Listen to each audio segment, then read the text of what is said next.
جگہوں سے بات نہیں بنتی، فوجوں سے بات نہیں بنتی، بات محمد کے لیے. یہ پڑھنے کے لیے بندے کو دل سے رضا کا نوکر بننا پڑتا ہے. بات سمجھ آئی؟ تو یہ خطبہ اعلیٰ کا میں نے کہا کوئی آج کے یہ جس وقت فتنے جدوں نے کھڑے کیے ان میں سے پڑھ کے سنا دے. الحمدللہ هو الفقہ الاکبر والجامع الکبیر لزیادات فیدہ المبسوط الدرر والغرر بہ الہدایہ ومنہ البدایہ وإلیہ النہایہ بحمدہ الوقایہ ونقایۃ الدرایہ وعین العنایہ وحسن الکفایہ. یہ سب کتابوں کے نام ہیں اور اللہ کی صفتیں بیان کر دی ہیں. اب حضور کی بات شروع کرتے ہیں، دیکھنا کیسے کہتے ہیں والصلاۃ والسلام علی الامام الاعظم للرسل الکرام مالکی و شافعی احمد القرام بالقرام یقول الحسن بلا توقف محمد الحسن ابو یوسف فإنه الأصل المحیط لكل فضل بسیط و وجیز و وسیط. یہ پورا خطبہ ہے، آگے ٹائم نہیں ہے میں یہ پورا آپ کو سناتا. یہ سارا خطبہ تو یہ اعلیٰ کا خطبہ اتنا مشکل ہے. اور ٹیمیں بٹھا کر نا 100 200 کی ٹیمیں بٹھا کر ان کو ایک موضوع دے دیا، بھائی تم اس موضوع پر کتابوں سے مواد نکال کے کتاب تیار کرو. تیار کرتے ہیں، کر کے کمپیوٹر کے اندر سے ادھر سے اس کو بیچتے ہیں وہاں، وہ دیکھتا ہے، دیکھ کے پھر کچھ نشاندہی کرتا ہے، پھر ٹھیک ہو کے کتاب چھپ جاتی ہے. تو وہ سال کے بعد آتا ہے پاکستان، یہاں ایک جلسہ کرتا ہے، اس میں کہتا ہے یہ ہماری نئی 15 کتابیں چھپ گئی ہیں، یہ 10 کتابیں چھپ گئی ہیں. 100 200 کی ٹیم بٹھا کے میں نے کہا 40 سال کی کیسیاں کر کے تو ابھی 350 پہ پہنچے ہو. ان میں بھی کئی ایسی ہیں کہ جو 2 صفحے کی ہیں، 3 صفحے کی، ہمارے پاس اوپر ساری موجود ہیں. وہ میرے رضا کے فتاوی رضویہ کی ایک جلد کا مقابلہ نہیں کرتی. ایک جلد کا 40 سال لگا کے ابھی 350 پہ پہنچا، اور وہ بھی ایک میں سے پھر 3 بنا دیتا ہے. اب ایک موضوع ہے نا کتاب کے اندر 4 موضوع ہیں، ان کو یہ ایک جگہ اکٹھا چھاپا، ایک کتاب کی نہیں گئی، ایک جگہ ان 4 موضوعوں کو علیحدہ کر کے چھاپا. اب کتنی ہو گئی؟ 4 اور 1. یہ کام چل رہا ہے. سمجھے؟ یہ چیزیں تو ہمیں پتہ ہے نا، ہم سمجھتے ہیں یہ کچھ ہوتا ہے.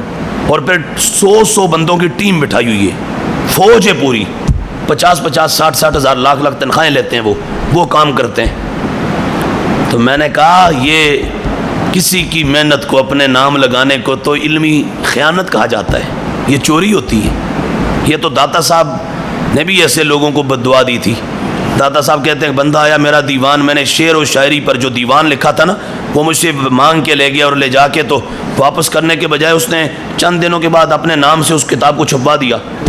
وہ مجھے پتہ چلا تو داتا صاحب نے پھر اس کے بارے میں کہا. پھر بعد میں وہ ایسے خطرناک مرض میں مبتلا ہوا کہ علمان الحفیظ.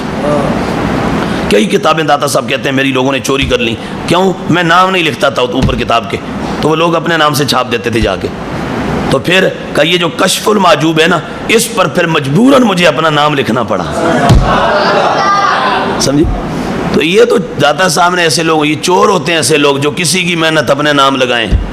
میں نے کہا رضا تمہارے پاس کمپیوٹر، تمہارے پاس اسلحہ، تمہارے پاس پیسہ، تمہارے پاس یہاں سے لے کے برطانیہ، کینیڈا، امریکہ تک یہ سارے چٹے چوڑے تمہارے ساتھ ہیں، اور مربوں میں تمہاری زمینیں جائیدادیں، اتنے بڑے بڑے ادارے.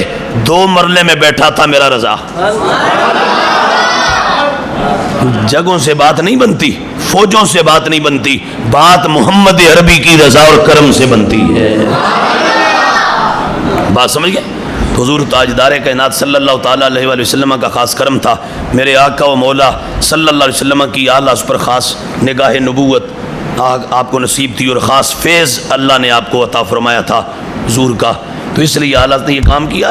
1000 سے زائد کتابیں، یہ فتاوی رضویہ شریف ایک اوپر ہمارے پاس موجود ہے، بھی چل کے دیکھ لیں. یہ مجموعی طور پر تقریباً 33 جلدیں اس کی بنتی ہیں. تو یہ میں نے آپ کو بتایا کہ یہ 3 طرح کے سیٹ ہم نے منگوائے، تینوں طرح کے ہمارے پاس موجود ہیں، جو موجود ہیں اس وقت ہیں، اور بھی پرانے ہم نے انشاءاللہ نکلوانے، سب لانے. تو یہ کتابیں جو ہیں نا، یہ کتابیں، یہ ایک فتاوی رضویہ رکھ لو نا ایک طرف، تو اس بندے کی 350 رکھ لو تو فتاوی رضویہ کی میں کہتا ہوں 4 جلدیں بھی نہیں بنتی. یہ حال ہے. اور بھائی کتاباں دا کو نہ ہی تو نہیں پورا کرنا کہ 2 صفحے دا مضمون لکھیا تو کتاب بنا دیتی ہے. یہ کام ہے نہیں. خیانت ہے. لوگ سمجھتے ہیں کہ کل کو ہمیں تعریف ہوگی، تو میں کہتا ہوں سنو، بات یہ کہ رضا کی تعریف اس لیے کہ رضا نے جو کیا اس میں مصطفیٰ کی رضا شامل تھی، اور جو بندہ انگریزوں کو راضی کرنے میں ساری عمر لگا رہے اور انگریزوں کی رضا ڈھونڈتا رہے تو اس سے حضور راضی ہوں گے؟ جو عیسائیوں کو کہے کہ وہ کافر نہیں ہیں، وہ تو بلیورز میں آتے ہیں، مسلمانوں میں مومنوں میں آتے ہیں، ایسے ہوتا ہے؟ معاذ اللہ، الیاذ باللہ تعالی، استغفر اللہ العظیم۔ تو بہرحال اعلیٰ کا میں ایک بات آپ کو آخری ختم کرتا ہوں، اس کے بعد میرے رضا کا دامن تھام لو۔ اعلیٰ حضرت کا جو بندہ ہے نا، سمجھ لو وہ نہ خارجی ہے، نہ ناسبی ہے، نہ وہ رافضی ہے، نہ وہ شیعہ ہے، نہ وہ صحابہ کا گستاخ، نہ اہل بیت کا گستاخ، نہ حضور کے بارے میں کوئی اس کی سوچ میں گڑبڑ۔ کیوں؟ جب وہ رضا کا ہے نا تو سمجھ لو وہ رضا کے عشق، محبت، ادب، احترام اس دنیا میں جینے والا آدمی ہے۔ وہ رضا کا جب ہے تو سمجھ لو ادب والا ہے، عشق والا ہے، وہ پھر نہ ادھر نہ ادھر، وہ بھٹک نہیں سکتا، وہ صراط مستقیم پر رہے گا جو امام احمد رضا کا ہے۔ اس لیے اعلیٰ کا دامن ہاتھ سے نہ جانے دو اور مضبوطی سے تھام لو۔ اور آگے اب جو فتنے نا، ان فتنوں سے آگے شاید بڑے اور سخت قسم کے فتنے آنے والے ہیں، ان فتنوں سے بھی اگر مقابلہ کرنا چاہتے ہو تو رضا کا دامن تھام لو۔ خدا کی قسم، گنبد خضرا تک، اور گنبد خضرا سے لے کر میدان معاشر تک، اور میدان معاشر سے جنت تک تم مصطفیٰ کے کرم کے سائے میں جیو گے انشاءاللہ۔ اللہ تعالیٰ میرا آپ سب کا حامی و ناصر۔ السلام علیکم ورحمۃ اللہ۔